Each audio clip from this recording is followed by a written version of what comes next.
start. So, all these difficulties were there in the way of the Home Minister.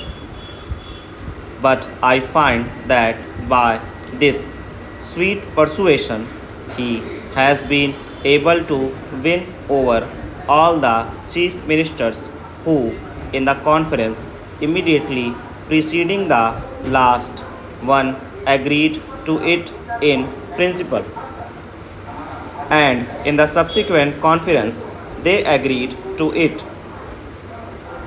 It appears obviously in toto, and hence we have before us this resolution supported by the chief ministers of all the states. Sir, for that I want to congratulate most sincerely and heartily the Honorable the Home Minister. Now, sir, so far as the merits of the resolution are concerned,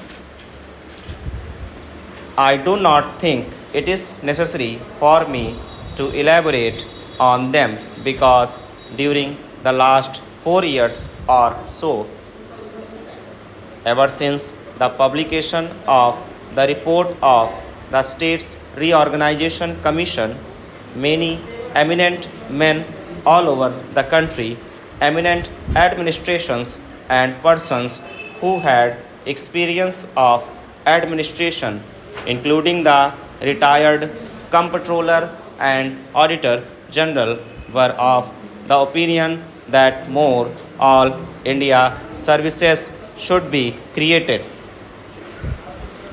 Our Honorable the Prime Minister, as also our Vice President, have on more than one occasion expressed themselves definitely in favor of having more all India services. Last year, sir, about the month of October, when addressing the Indian Police Service officers when they were going out after having had their training for a year, he expressly said that if national integration was to be maintained, it was necessary to have more all India services. That being so, I think there is not much need for us to emphasize the necessity and the utility for having more all India services. Sir, in the interest of efficiency and also in the interest of integrity, it is absolutely necessary that we should have these three all India services as also some others. The major problem these days before us is that successful implementation of the development programs has to be carried through. It is not enough that we should have a big schemes. It is not enough that we should allocate large sums for the implementation of those schemes.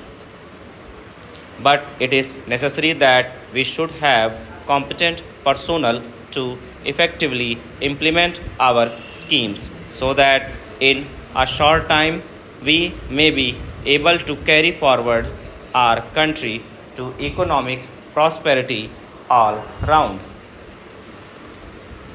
In the past, during the pre-independence period, we had quite a number of all India services, but then when we framed our constitution, we dispensed with the others, retaining only two.